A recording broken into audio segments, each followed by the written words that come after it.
नमस्कार, मैं हूं चरण सिंह राजपूत और आप देख रहे हैं फाइट फॉर राइट। 5 राज्यों में विधानसभा चुनाव चल रहे हैं और मध्य प्रदेश में 17 तारीख को जो है वो चुनाव हो चुके हैं। तो मध्य प्रदेश में चुनाव की क्या स्थिति रही, 5 राज्यों में क्या रहेगी, उधर लोकसभा चुनाव में इनका क्या असर पड़ेगा, एनडीए इंडिया की क्या स्थिति है, इन सब बातों को लेकर हम बात करेंगे। हमसे जुड़े हैं समाजवादी चिंतक हैं और किसान संघर्ष समिति मध्य प्रदेश की अध्यक्ष हैं, और जो इस समय संयुक्त किसान मोर्चा जो पूरे देश में किसानों की लड़ाई लड़ रहा है उससे भी जुड़े हुए हैं, उसके जो है मेन बॉडी जो है उसमें जो है वो। तो डॉक्टर सुनीलम, आपका बहुत बहुत स्वागत है कार्यक्रम में। बहुत शुक्रिया। जी, मेरा पहला ही प्रश्न है कि मध्य प्रदेश में जो अभी चुनाव हुआ है, तरह तरह की बातें हो रही हैं। कह रहे हैं, कुछ लोग कह रहे हैं साहब टक्कर है, कोई कह रहे हैं कांग्रेस जीत रही है, कुछ लोग कह रहे हैं भारतीय जनता पार्टी जीत रही है। आप क्या कह रहे हैं? देखिए, मध्य प्रदेश का चुनाव जो है वो फंसा हुआ चुनाव है।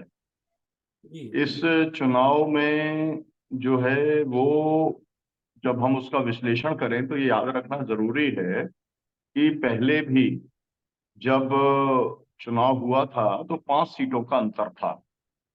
वोट कम परसेंटेज आया था कांग्रेस का, लेकिन उससे सीटें ज्यादा मिली थी। लेकिन डिफरेंस 0.6% का केवल था।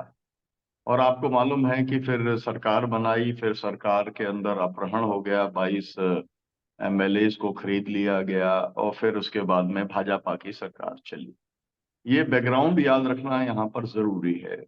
और ये इसलिए भी जरूरी है कि यहाँ पर जो जीतेगा वो भी 40% के आसपास लेगा, जो हारेगा वो भी मतलब एक 39% हो सकता है, एक 41% हो सकता है। मतलब 1-2% का ही अंतर हो सकता है। ये बात आपने ये भी देखी होगी कि परसेंटेज ऑफ वोट्स जो है वो भी 1 ही % बढ़ा है ना। तो यहाँ पर जो फाइट है वो हवा जो है यहाँ पर कांग्रेस की है। यहाँ पर आप जिससे भी बात करेंगे वो ये कहेगा कि सरकार बदल रही है। अगर आप यहाँ के जो रीजन वाइज अगर आप बात करेंगे तो रीजन मतलब सबसे आगे जो कांग्रेस है वो ग्वालियर चंबल संभाग में है। उसके बाद जो कांग्रेस आगे है वो महाकौशल में है। जहां पर पीछे थी वो है विंध्य का इलाका, वहां पिछली बार पीछे थी लेकिन अब वो काफी आगे आ गई है। और अब जो है वो बराबर की उसने एक भूमिका मतलब ले ली है। तो अच्छा परफॉर्म कर रही है। बाकी निमाड़ और मालवा है। तो सब जगह पर कांग्रेस का अच्छा प्रदर्शन रहा है। लेकिन 3-4 बातें ऐसी हैं जो कि कांग्रेस के लिए दिक्कतें पैदा कर रही है। नंबर एक ये कि 42 तो बागी थे, उनमें से बहुतों को निकाला भी गया। नंबर दो ये कि जो लाडली लक्ष्मी योजना है यहाँ पर भारतीय जनता पार्टी की या कहा जाए शिवराज की, वो उसका सबसे एक मेजर प्लैंक है। योजनाएं तो बहुत सारी हर सरकार बनाती है, बहुत सारी बनाती है, लेकिन कोई योजना ऐसी होती है जो चल निकलती है। तो ये जो चल निकलने वाली योजना है वो है लाडली बहना योजना। अब उसके अंदर लेकिन दिक्कत ये है कि किसी भी गांव में 50% से ज्यादा लाडली बहनाओं को जो है मतलब सभी महिलाओं में से 50% ही महिलाओं को मिला है पैसा, 1,2500 रुपया जो है, 1,250 रुपया। लेकिन जिनको मिला है वो बहुत उत्साहित हैं, पहली बार उन्हें पैसा मिला है। वो अपने घर के लोगों को भी समझाने की कोशिश कर रही है कि भाजपा की सरकार अगर नहीं आई तो जो है ये पैसा बंद हो जाएगा। ये एक फैक्टर है। लेकिन जिनको नहीं मिला है उनको भी एक किस्म का लालच जो है वो दे दिया जाता है कार्यकर्ताओं के द्वारा कि नहीं नहीं तुम्हें भी मिलेगा। भी उसके अंदर हो जाती है। तो ये एक सबसे स्ट्रॉन्ग पॉइंट जो है वो शिवराज जो है उनका लाडली बहना वाला उनका स्ट्रॉन्ग पॉइंट है। दूसरा बात ये है कि यहाँ पर जो अ, करीब ऐसे दल हैं जैसे समाजवादी पार्टी है। अब समाजवादी पार्टी ने यहाँ पे 67 कैंडिडेट उतारे हैं, 67। उसमें से करीब 10-15 कैंडिडेट अच्छे कैंडिडेट हैं, मतलब जिनको कि 15,000 से 40,000 तक वोट आएगा। कम से कम 10 तो ऐसे हैं ही जिसमें से कुछ जीत भी सकते हैं, लेकिन इतना आएगा। इसी तरीके से बीएसपी और गोंडवाना गणतंत्र पार्टी का कॉम्बिनेशन जो है उसने सभी सीटों पर उतारा है।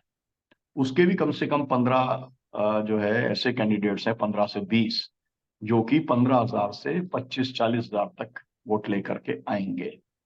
ये हो गया। फिर आम आदमी पार्टी के भी 5-7 ऐसी सीटें हैं जिसके ऊपर वो भी इतने ही वोट लेके आएंगे, 15 से 25,000। और इसके अलावा एक जैस करके आदिवासियों का संगठन है, उसके भी 10 सीटें ऐसी हैं जिसके ऊपर कि वो अच्छा परफॉर्म करेंगे। मेरा मतलब ये है कि कम से कम 40 सीटें मध्य प्रदेश में ऐसी हैं जहां पर कि ये जो पार्टियां हैं जिनको लोग गिनती नहीं करते हैं, उनके 40 सीटों के ऊपर वोट आएगा कम से कम 15 से 40 हजार। इसका मतलब ये है कि वो किसी की हार और किसी की जीत तय करेंगे, क्योंकि यहाँ पे बहुत ज्यादा डिफरेंस रहने वाला नहीं है। अब किसकी हार और किसकी जीत तय करेंगे, ये जो है एक क्षेत्र के ऊपर डिपेंड करेगा। वो तो कास्ट का कॉम्बिनेशन होता है, वो परफॉर्मेंस रहता है कैंडिडेट का, वो वहाँ के इश्यूज की परिस्थिति रहती है, बहुत सारी बातें रहती हैं। मतलब ये है कि अगर 40 सीटें फंसी हुई हैं तो मतलब पूरा चुनाव फंसा हुआ है, क्योंकि 40 सीटों का अंतर तो होने वाला है नहीं कांग्रेस और बीजेपी का। तो ये किसको मतलब हराएंगे और किसको जिताएंगे, और ये खुद कितना जीतेंगे, मतलब हो सकता है कि 10 सीटें ये भी निकाल लें, 10-15 सीटें निर्दलीय मिला करके और ये सब पार्टियां मिला करके। तो फिर जो है वो एक तरीके की पंगु सरकार होगी, एक किस्म के कोलिशन गवर्नमेंट फिर एक बनानी पड़ेगी। जो लोग कांग्रेस की सरकार बनाने की बात करते हैं वो लोग कहते हैं कि, जैसे कि मैं कल सुन रहा था दिग्विजय सिंह जी को, 130 सीटों की बात वो कर रहे थे। अब 130 सीटें मुझे लगता है कि मतलब पिछली बार 114 थी, अब उसके अंदर 16 बढ़ गई, यही वो कह रहे हैं, है ना। तो 10 से तो बढ़ सकती हैं, इसमें कहीं कोई मुझको शक नहीं है। लेकिन कुल मिला के बहुत ही कठिन मामला है लेकिन ये कहना। बताइए। डॉक्टर सुनीलम, लेकिन ये भी कहा जा सकता है, जैसे इंडिया गठबंधन जो है, वो शुरू में ये बोला जाता है कि भाई साहब मिलके चुनाव लड़ेगा मध्य प्रदेश में, और शुरू से ही एक माहौल था कि भाई कांग्रेस की सरकार बनने जा रही है। तो कहीं ऐसा तो नहीं समाजवादी पार्टी, आम आदमी पार्टी और जो दूसरे दल हैं जो चुनाव लड़ रहे हैं, वो कांग्रेस का ही खेल बिगाड़ दें? देखिए, खेल जो है कोई पार्टी जब चलाता है तो किसी का खेल बिगाड़ने और बनाने के लिए नहीं चलाता, वो अपनी पार्टी के विचार के, कार्यक्रमों के प्रचार प्रसार के लिए चलाता है। और समाजवादी पार्टी आज से नहीं, 92 से, जब से समाजवादी पार्टी बनी है तब से यहाँ पे चुनाव लड़ रही है। मैं खुद 8 विधायकों के दल का मैं नेता था, विधायक दल का नेता था, मैं राष्ट्रीय सचिव था, तो 8 एमएलए रहे हैं। तो ऐसा नहीं है कि कोई, और पिछली बार भी जो है 6 सीटों के ऊपर समाजवादी पार्टी को 25 से 37-47 हजार तक वोट मिला था 6 सीटों पे, और एक सीट जीती थी। तो मतलब 7 सीटों के ऊपर तो उसकी स्ट्रेंथ पिछली बार की भी थी। और 2000 मतलब जब मैं था उस समय की स्ट्रेंथ तो उसकी 8 सीटों के ऊपर और फिर +5 की थी। मेरा मतलब ये है कि उसकी अपनी ताकत है। और मैं तो ये आपसे कह सकता हूँ कि खुद अखिलेश जी ने, जब मेरी 2 जगह में था सभाओं के अंदर, दमोह के अंदर था, देव तालाब में था, उन्होंने खुद ने मुझसे कहा कि मैं बहुत आश्चर्यचकित हूँ कि भाई इन्होंने जो है 6 सीटें भी नहीं छोड़ी।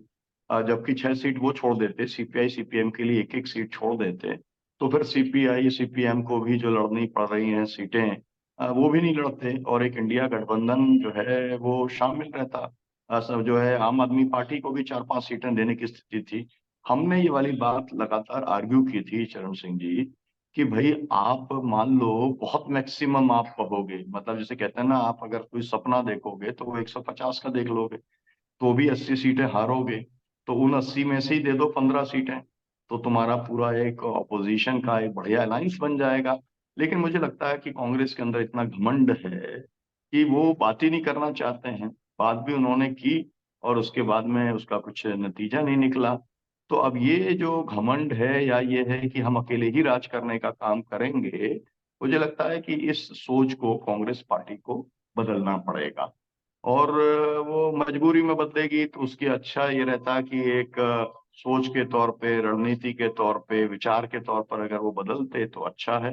क्योंकि अभी तो अब ये वाली बात तो अखिलेश जी ने कही थी कि जब कमलनाथ जी ने अखिलेश वखिलेश कह दिया, तो उन्होंने कहा कि भाई अब चुनाव आएगा लोकसभा का, तो हम भी देखेंगे। हम भी देखेंगे का मतलब यह है कि समाजवादी पार्टी तो स्पष्ट तौर पे गठबंधन चाहती है और इंडिया गठबंधन के साथ में रहना चाहती है, लेकिन उसका एक अपना वैचारिक सोच है, और वो वैचारिक सोच उसका पीडीए का सोच है। वो पीडीए का सोच जो है, पिछड़ा, दलित, अल्पसंख्यक, उसी विचार को लेकर के उसी आधार पर वो चुनाव भी लड़ना चाहती है और उसी विचार के ऊपर आगे चलना चाहती है। आपने अ, ये देखा होगा, आप तो बहुत महीन दृष्टि से देखते हैं चरण सिंह जी, आपने देखा होगा समाजवादी पार्टी के अंदर कोई पोस्टर अब ऐसा नहीं बनता जिसमें डॉक्टर लोहिया के साथ में बाबा साहब अम्बेडकर का फोटो ना हो, नेताजी के साथ में काशीराम जी का फोटो ना हो, है ना। तो ये एक सिग्निफिकेंट डेवलपमेंट है ना, समाजवादी धारा के अंदर एक सामाजिक न्याय के प्रति जो एक कमिटमेंट रहा, लेकिन इनके फोटो नहीं लगे कभी। तो वो भी फोटो लगाने का काम और उसको एक रेखांकित करने का काम कि हमारे लिए समता और सामाजिक न्याय दोनों एक तरीके के दो पहिए हैं, और हम इसको के ऊपर ही जो है समाजवाद की बात करेंगे, हम उस विचार की बात करेंगे। तो इसलिए मुझे नहीं लगता कि जो है इसमें कांग्रेस का सीधा सीधा दोष है, और सभी लोगों को इस बात को स्वीकार करना चाहिए कि आप जहां पर 8 सीटें जीत के आए हैं, आपके पास 10-12 सीटों के ऊपर बराबर आप नंबर 2 के ऊपर रहते हैं, तो वहां पर आप 6 सीटें अगर देते तो मुझे नहीं लगता है कि कोई बड़ा आसमान टूटने वाला था या कांग्रेस को नुकसान होने वाला था। लेकिन कांग्रेस की अपनी सोच है, समझ है, और इसमें भी मैं थोड़ा सा डिफरेंशिएट करना चाहूंगा, क्योंकि कांग्रेस के अंदर की पॉलिटिक्स को भी मैं कुछ समझता हूँ, जानता हूँ। तो मेरा सोचना ये है कि कमलनाथ ने जो है ये नुकसान किया है, क्योंकि और बहुत सारे ऐसे लोग थे कांग्रेस में जो चाहते थे कि अलायंस हो जाए, लेकिन कमलनाथ जो हैं वो इसके अंदर एक तरीके से अड़ गए। उन्होंने ये भी एक बड़ा नुकसान किया इंडिया गठबंधन का कि अगर वो जो रैली हो रही थी, जो प्लान थी, जिसकी घोषणा हो गई थी भोपाल में रैली की, अगर वो रैली हो जाती तो मैं आपको बताता हूँ कि मतलब हैंड्स डाउन जीतती, बिल्कुल क्लियर कट चुनाव जीतती। लेकिन कमलनाथ जी ने कहा कि सनातन वाला मुद्दा उठाया है स्टालिन ने, और जो है इससे माहौल यहाँ बिगड़ जाएगा, प्रकाश नाराज हो जाएगा। जबकि अभी मैं आपको बताऊं कि एक बड़ी स्ट्रेंथ जो काम कर रही है कांग्रेस की यहाँ पर, जो पिछड़े वर्ग के लोग हैं वो इसका समर्थन कर रहे हैं। मतलब वो जो ओबीसी से जुड़े हुए संगठन हैं वो भाजपा का तगड़ा विरोध करने का काम कर रहे हैं। और आप डॉक्टर आखिरकार आखिरकार आपको देखिए जाति जनगणना के ऊपर आना ही पड़ा फाइनली आपको, है ना। कांग्रेस के आप तो मंडल के दिनों के आपने बहुत उसको देखा है नजदीक से, है ना, उसमें भागीदारी भी की है, आपको मालूम है कि कांग्रेस का ये लाइन नहीं थी कभी भी, लेकिन आज उस लाइन के ऊपर आए हैं। तो फिर एक कन्वर्जिंग पॉइंट है ना, समाजवादी पार्टी जाति जनगणना की बात कर रही है, 27% आरक्षण की बात कर रही है, आप भी अगर उस लाइन के ऊपर आ गए हो, तो फिर आपको 6 सीटों को लेकर के एक गठबंधन को आपने दरकिनार कर दिया। मुझे लगता है कि ये एक सेल्फ गोल है या सुसाइडल है। अच्छा हो कि परिवर्तन हो जाए, बदलाव हो जाए, समाजवादी डॉक्टर पार्टी सा- चाहती है। जी, डॉक्टर और सुनील मैं ये भी जी, कहना चाहता हूँ कि किसानों का कैंपेन बताना चाहता हूँ मैं आपको, क्योंकि दो अलग अलग बातें हैं। किसानों की संगठनों ने स्वयं नरेंद्र सिंह तोमर के यहाँ जाकर के जो अभियान चलाया, वो 5 राज्यों का अभियान था, संयुक्त किसान मोर्चे का, कॉरपोरेट भगाओ, भाजपा को सजा दो, और देश बचाओ। ये जो अभियान चलाया, मुझे लगता है कि इसका काफी कुछ असर देखने मिला, और उससे आप देखेंगे कि ये जो इनके चाणक्य कहे जाते हैं, इन्होंने सांसदों को फंसा दिया चुनाव में। अब सब सांसद रो रहे हैं, सब सांसदों की हालत बहुत खराब है, एक आध प्रहलाद पटेल को छोड़ करके सबका जीतना भी मुश्किल हो रहा है, और नरेंद्र सिंह तोमर का तो बहुत ही ज्यादा मुश्किल है। वो गोलीबारी करवा रहे, मरवा रहे, क्या क्या हिंसा करवा रहे हैं, है ना, आपने सब कुछ देखा होगा मीडिया के अंदर।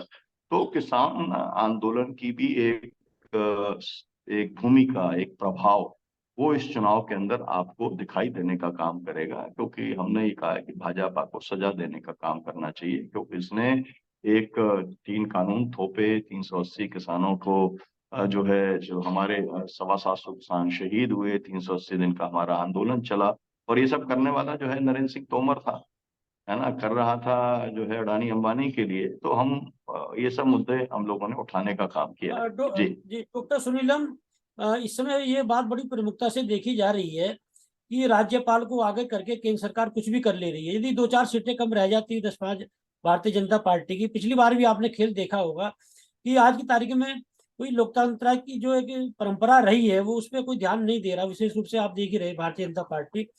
तो ऐसे में तो यदि कांग्रेस जो है आ भी जाती है, मान लिया सीटें उसकी बहुमत मिल भी जाता है, तो कहीं पुराना वाला खेल तो नहीं हो जाएगा? देखिए, सबसे बड़ी पार्टी कांग्रेस जो है अगर आती है तो उसको ही बुलाना पड़ेगा राज्यपाल को, है ना। उसका कोई विकल्प ही नहीं है। और मुझे लगता है कि इस बार जो लापरवाहियां कई बार कई जगहों पे कई राज्यों में हुई हैं, वो लापरवाहियां नहीं होंगी। और उस तरीके से गुटबाजी जितनी भारतीय जनता पार्टी के अंदर है उतनी गुटबाजी कांग्रेस के अंदर दिखलाई नहीं पड़ रही है। तो उसको भी एक तरीके से उसके ऊपर जो ऑपरेट कर सकती है भारतीय जनता पार्टी, उसकी गुंजाइश भी कम है। और क्योंकि हवा इस तरीके की है कि बदलाव हो रहा है, एंटी इनकम्बेंसी है ना।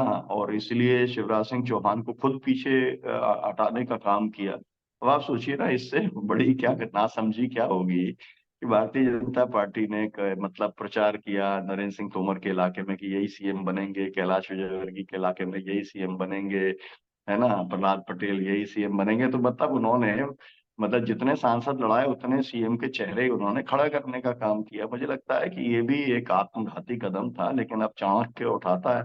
तो मैं तो ये कहता हूँ कि हमारा एक जो पुराना टाइटल था मिस्टर बंटाधार का, वो टाइटल जो है दिग्विजय सिंह के पास था, वो उनसे लेकर के अब वो जो है अमित शाह को वो टाइटल सौंपना चाहिए बंटाधार का। क्योंकि भारतीय जनता पार्टी अगर हारती है तो हारना तो लगभग तय दिख रहा है, अगर वो हारती है तो वो मुख्य तौर पे अमित शाह के कारण हारेगी। और अगर वो अच्छा परफॉर्म करती है तो वो शिवराज सिंह के कारण करेगी। और इसमें मोदी जी की कोई भूमिका नहीं। मोदी जी तो बिल्कुल ऐसे बौखला गए थे कि मेरे यहाँ बैतूल में आए तो कह रहे थे राहुल गांधी मूर्खों का सरदार। अब आप बताइए, मतलब एक प्रधानमंत्री स्तर का आदमी इतने घटिया स्तर के ऊपर अगर बात करे तो उसकी बौखलाहट समझी जा सकती है। उनको जो इंटेलिजेंस की रिपोर्ट्स मिल रही होंगी, जो फीडबैक कार्यकर्ताओं से आरएसएस से उन्हें मिल रहा होगा, वो उन्हें समझ में आता है। क्योंकि उन्हें लगता है कि भाई अगर ये भी चला गया, है ना, तो सब कुछ चला जाएगा। तो ये स्थिति है। यही। डॉक्टर सुनम, एक बहुत बड़ा प्रश्न ये उठ रहा है कि ये जो विधानसभा चुनाव है 5 राज्यों की, ये सेमीफाइनल माना जा रहा है। और इंडिया गठबंधन जब विधानसभाओं में जो है मिलकर नहीं लड़ पा रहा है, और परिणाम आने के बाद में जो विवाद बढ़ेगा, तो क्या जो लोकसभा चुनाव होने जा रहे हैं उसमें ये लोग मिलकर लड़ पाएंगे, या इस तरह के जो विवाद हैं सीटों के बंटवारों को लेकर, महत्वाकांक्षा को लेकर, और इस तरह से बयानबाजी जो आपने देखा अखिलेश अखिलेश कमलनाथ बोल गए, लेकिन कांग्रेस नेतृत्व में कोई बयान नहीं आया भाई टाइट करने का। तो क्या लग रहा है आपको इसका विधानसभा चुनाव का असर, जो लोकसभा चुनाव में बंटवारा होगा सीटों का, गठबंधन आपस में मिलकर लड़ेगा या नहीं होगा, और कैसे होगा, क्या क्या मानते हैं आप? देखिए, मैं बिल्कुल स्पष्ट हूँ। इंडिया गठबंधन चलेगा, मजबूती से चलेगा। लेकिन मैं पहले भी कहता रहा हूँ, सब कुछ कांग्रेस के ऊपर निर्भर करेगा, उसकी सोच के ऊपर निर्भर करेगा। अगर कांग्रेस ये सोचती है कि उसको ही जो है मतलब अकेले ही लड़ना है उसे, है ना, और एक आध दो लोगों को साथ में लेकर लड़ना है, तो एक अलग बात है। लेकिन मुझे ऐसा नहीं लगता है कि कांग्रेस ऐसा सोचेगी। और समाजवादी पार्टी के बारे में मैं बिल्कुल कन्विंस्ड हूँ कि जो है अखिलेश जी सबको साथ लेकर चलने की बात करेंगे। उन्होंने, आपको मालूम है, जैसे 65 सीटें की जो बातचीत उन्होंने की भी है, तो इसका मतलब 15 सीटें छोड़ी हैं। तो अब 15 सीटें जो हैं, भाई जिस पार्टी के पास में 2% वोट है उसके लिए 15 सीटें छोड़ना तो बहुत ज्यादा है ना। आप खुद ही इस बात को समझ सकते हैं। आप यूपी को मुझसे कई गुना बेहतर ढंग से आप समझते हैं, जानते हैं। तो इसलिए मुझे लगता है कि आ, इंडिया गठबंधन का जो नेतृत्व है वो इतना मैच्योर्ड है कि वो एक साथ लड़ेगा। और ये जो 5 राज्यों के चुनाव का जो भी नतीजा होगा, मुझे लगता है कि परिवर्तन के लिए नतीजा होगा। कांग्रेस को काफी इससे ताकत भी मिलेगी। लेकिन उस ताकत के कारण कोई वो जो घमंड दिमाग में आ जाता है वो नहीं आएगा। कांग्रेस जो है इस इंडिया गठबंधन को बनाए रखने, आगे बढ़ाने, और ये असल में देश को देश के संविधान को बचाने, देश को बचाने के लिए ये गठबंधन को चलाना देश की जरूरत है, और इस बात को इंडिया गठबंधन के सभी लीडर्स समझेंगे। डॉक्टर सुनील, हम आप समाजवादी पार्टी से भी जुड़े रहे और आज की तारीख में भी अखिलेश यादव से लगातार आपकी बात हो रही है। मध्य प्रदेश में चुनाव में भी आप साथ में रहे, लेकिन उत्तर प्रदेश में एक बहुत बड़ा मुद्दा है मोहम्मद आजम खां का। भारतीय जनता पार्टी ने टारगेट किया, और टारगेट इतना किया कि मोहम्मद आजम खां को पूरी तरह बर्बाद कर दिया। और ये माना जा रहा था कि समाजवादी पार्टी जो है आजम खां के पक्ष में सड़कों पर उतरेगी, और अखिलेश यादव जो है पूरी तरह से मोर्चा खोलेंगे भारतीय जनता पार्टी के खिलाफ। लेकिन बयानबाजी के अलावा कुछ दिखाई नहीं दिया, तो क्या मानते हैं आप इसे?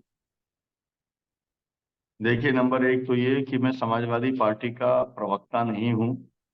उनके जो प्रवक्ता हैं समाजवादी पार्टी के, उनसे आपको इसके ऊपर पूछना चाहिए। मैं अपनी निजी राय बता सकता हूँ। मैं निजी राय मानता हूँ कि इस देश में, है ना, मैं भी उसका इस सिस्टम का विक्टिम हूँ। मेरे को 54 साल की सजा हुई है, मेरे ऊपर 140 मुकदमे चले, मेरे ऊपर भी 8 बार जानलेवा हमले हुए हैं। लेकिन मुझे लगता है कि जो कुछ आजम खान के साथ हुआ, इस देश में किसी भी पॉलिटिकल लीडर के साथ में, मतलब वो जो इतने बड़े स्ट्रेचर का आदमी हो, जो एक यूनिवर्सिटी का चांसलर रहा हो, जो एक इतने बार कैबिनेट मंत्री रहा हो, जितनी कंटिन्यूअसली जो विधानसभा में हो, लोकसभा में रहा हो, जिसका जो राष्ट्रवाद के प्रति जिसकी प्रतिबद्धता है, वो उस पे कभी कोई आज तक प्रश्न चिन्ह ना लगा पाया हो, ऐसे व्यक्ति के साथ में जो सिस्टम ने किया है ना, मुझे लगता है कि पूरे देश के लोकतंत्र के ऊपर ये बहुत बड़ा धब्बा है।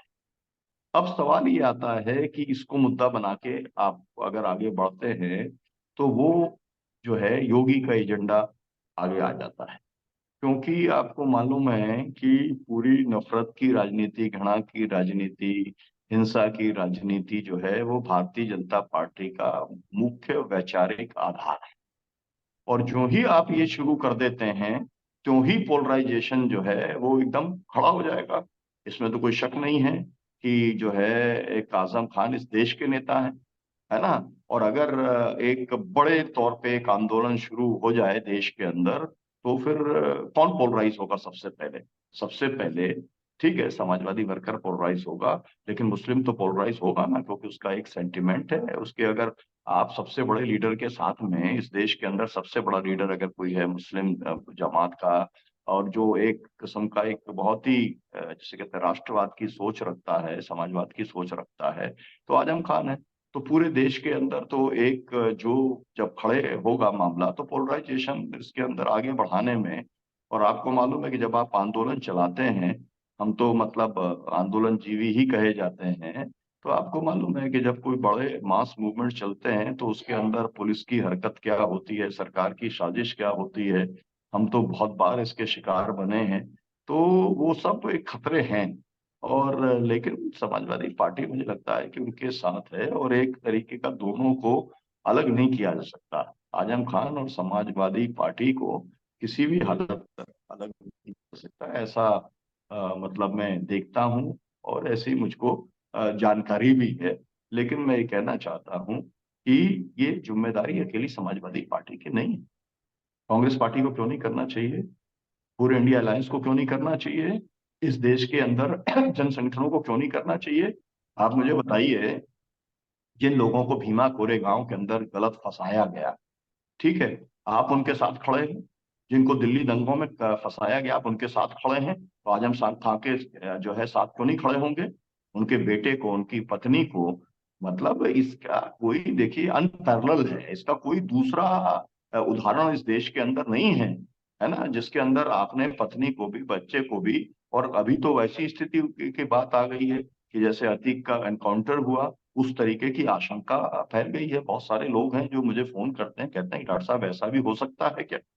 मैं कहा कि भाई मोदी है तो मुमकिन है, योगी जो है उसका बुलडोजर तो चलते ही रहता है, उसके एनकाउंटर तो होते ही रहते हैं।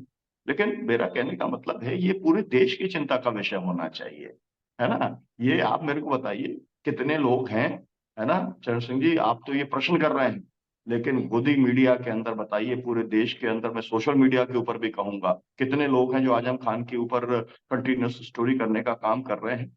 एक आध मेरे को आप जरा बताइए तो सही, यूट्यूब के ऊपर कितने ऐसे डले हैं जिसके अंदर पता हो सके कि भाई कुल मिला करके उनके ऊपर जो है 125 से ज्यादा मुकदमे हुए, है ना, बकरी चोरी के मुकदमे, किताब चोरी के मुकदमे, है ना, मतलब एक यूनिवर्सिटी के लिए एनक्रोचमेंट के मुकदमे, मतलब आप सोचिए तो सही। तो ये सब बातों के ऊपर कहीं कोई चर्चा ही नहीं है। मैं तो आपको बहुत धन्यवाद देता हूँ, बहुत दिल से, कि आपने आजम खान साहब के ऊपर जो अत्याचार हो रहा है आपने उसके बारे में बात की, लेकिन आपकी बात जो है वो समाजवादी पार्टी के ऊपर केंद्रित है। आपको ऐसा लग रहा है, या तमाम सारे लोग जो करते हैं वो मतलब आजम खान के मामले को कम उठाते हैं, समाजवादी पार्टी जो है वो बड़ी भारी उसने अपराध किया है कि उसे जो करना था वो उसने नहीं किया है ना। तो मेरा कहना ये है कि भाई हम लोग जो कुछ समाजवादी कर पार्टी सकते के हैं। राष्ट्रीय महासचिव रहे हैं, समाजवादी पार्टी के पुराने नेता रहे, तो सबसे पहली जिम्मेदारी जवाबदेही तो समाजवादी पार्टी की बनती है डॉक्टर साहब। देखिए वो कर ही रही है, वो जितना उसकी सीमा है उस सीमा के अंदर वो कर रही है। आपने देखा भाई कपिल सिब्बल जैसे व्यक्ति को राज्यसभा में पहुंचाने का काम, है ना, समाजवादी पार्टी ने किया। समाजवादी पार्टी का क्या लेना देना था कपिल सिब्बल के साथ में? यही लेना देना था ना कि उन्होंने एक मुसीबत में हमारे एक साथी की मदद की तो उन्हें राज्यसभा पहुंचाया। मतलब किसी भी स्तर के ऊपर जो है, जो भी मतलब सहयोग है, मदद है, समाजवादी पार्टी की, अखिलेश यादव की, समाजवादियों की, वो साथ है। लेकिन मैं तो आपके चैनल के माध्यम से अपील करना चाहूंगा, सोशल मीडिया के ये जो बड़े बड़े यूट्यूबर्स हैं, है ना, जिनके लाखों में देखे जाते हैं, है ना, मतलब उनसे मैं अपील करना चाहूंगा कि भाई कम से कम एक आध एक एपिसोड तो जो है वो जो अत्याचार है ना, ये तो पूरा एक इंटरनेशनल मामला है। मेरे को तो ऐसा लगता है कि आजम खान के मामले को तो एमनेस्टी इंटरनेशनल से लेकर के पूरी दुनिया के मानव अधिकार संगठनों को उठाना चाहिए। मैं तो ये यहाँ तक कहूंगा कि तमाम सारे लोग, देखिए मेरे साथ जब कुछ हुआ, मुझे याद है मुझे याद है कि पियरे मुरवा, जो कि फ्रांस के जो है प्रेसिडेंट थे, उन्होंने तक भारत सरकार को लिखने का काम किया, जर्मनी के तमाम सारे ऑर्गेनाइजेशंस को लिखने का काम किया। जब जॉर्ज फर्नांडिस को फंसाया था तो विली ब्रांड ने हस्तक्षेप करने का काम किया। मैं तो ये कहूंगा कि इस मुद्दे को दुनिया के तमाम सारे देशों को जो है, जो मानव अधिकार के प्रति प्रतिबद्धता बताते हैं, उनको भी इसके अंदर जो है भारत सरकार के साथ में इसे टेकअप करने का काम उसे जरूर करना चाहिए, क्योंकि ये पूरे लोकतंत्र के लिए चिंता का विषय है। अगर डॉक्टर सुनीलम के साथ में आप 54 साल की सजा कर देते हो, डॉक्टर सुनीलम के साथी 24 किसानों की हत्या के बाद में, 150 लोगों को गोली लगने के बाद में, तो और उसके बाद में अगर उसको लेकर के कोई वो मुद्दा देश का या दुनिया का नहीं बनता, आजम खान का मुद्दा अगर नहीं बनता, तो फिर लोगों के अंदर तो एक डर आना स्वाभाविक ही है ना।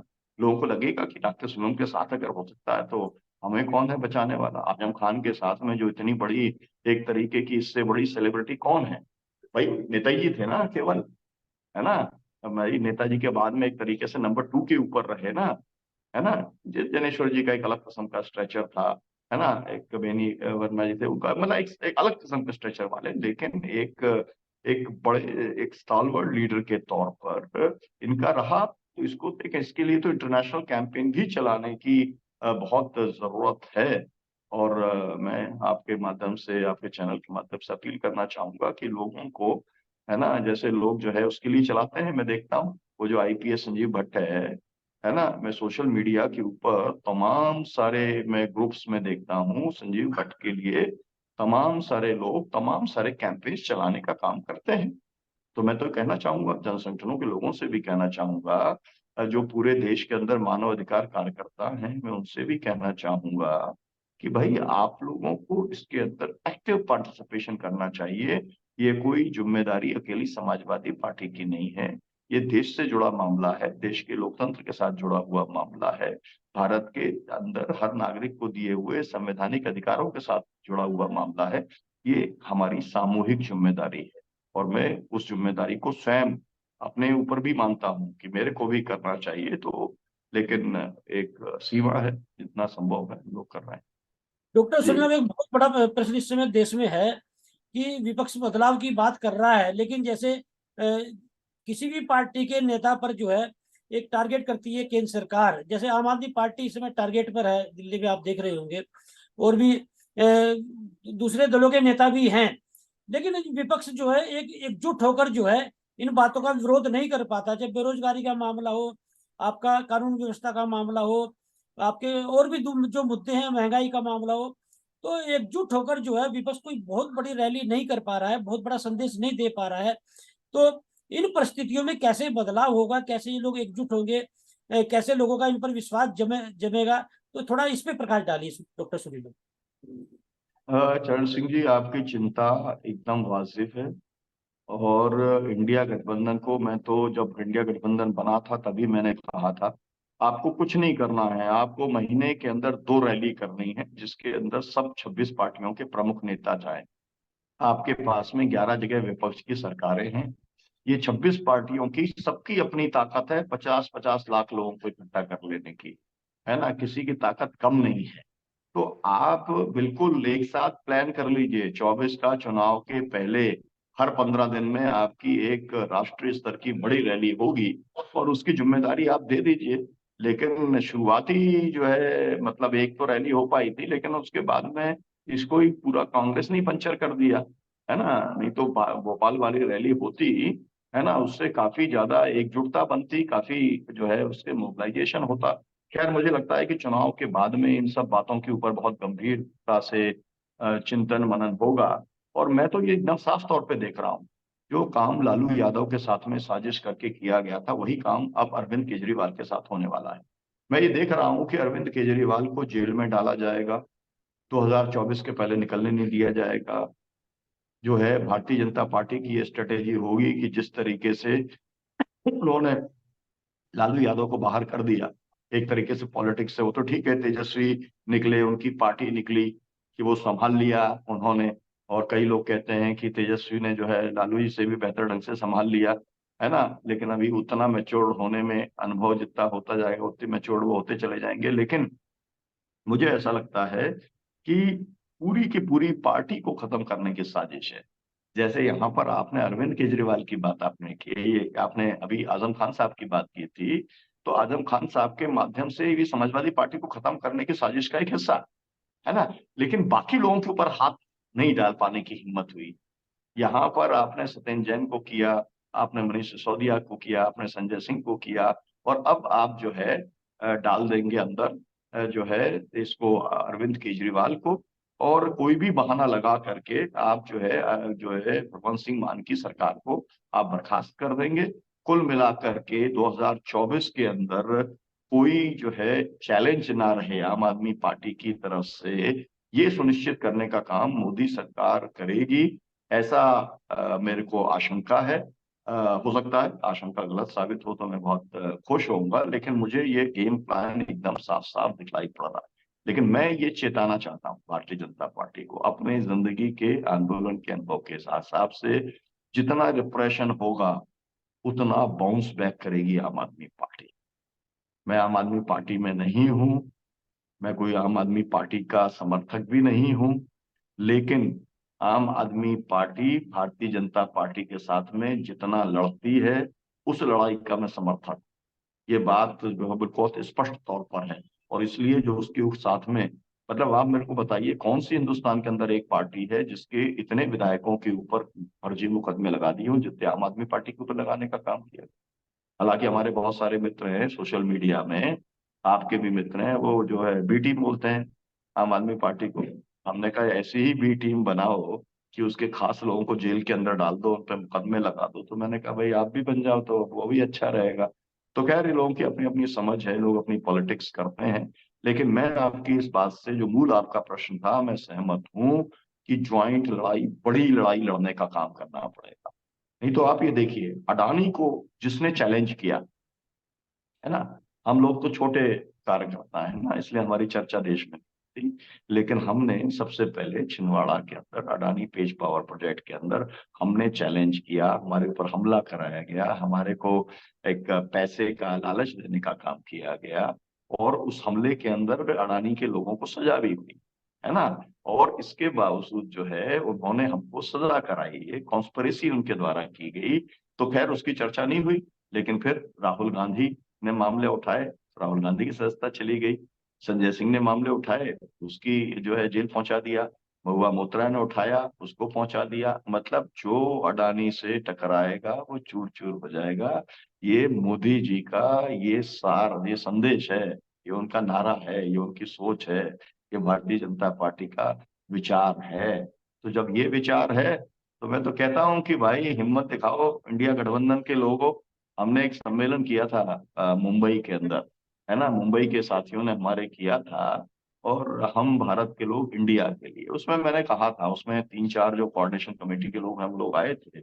हमने उनसे कहा था कि भाई आप तो स्पष्ट कहो, हम अडानी अंबानी की संपत्ति को हम उसका राष्ट्रीयकरण करने का काम करेंगे ना, सीधी सीधी लड़ाई लड़ने का काम करो ना। एक घचड़ बचड़ से जो है काम नहीं चलेगा। लेकिन उतनी हिम्मत होनी चाहिए, है ना, उतना कॉन्फिडेंस आपका होना चाहिए। और अगर आप ये करेंगे तो इस देश की जनता खड़ी होगी, क्योंकि अडानी इस दुनिया का सबसे बड़ा क्रिमिनल कॉरपोरेट के तौर पर दुनिया के अंदर जाना जाता है। और जिसने बहुत ही अवैधानिक तरीके से, गैर कानूनी तरीके से जिसने पैसा कमाने का काम किया है, विनोद अडानी का पूरा सब अभी किस्से आप पूरा पढ़ रहे हो, है ना, हर जगह पर उनके जो अपने बंदरगाह है वहां से जिस तरीके से हजारों करोड़ की ड्रग्स मिलती हैं। तो कुल मिलाकर के लेकिन आपको स्टैंड तो लेना पड़ेगा। ऐसा नहीं हो सकता कि शरद पवार उससे मिलते रहें, बात करते रहें, तो आपकी विश्वसनीयता खत्म हो जाती है।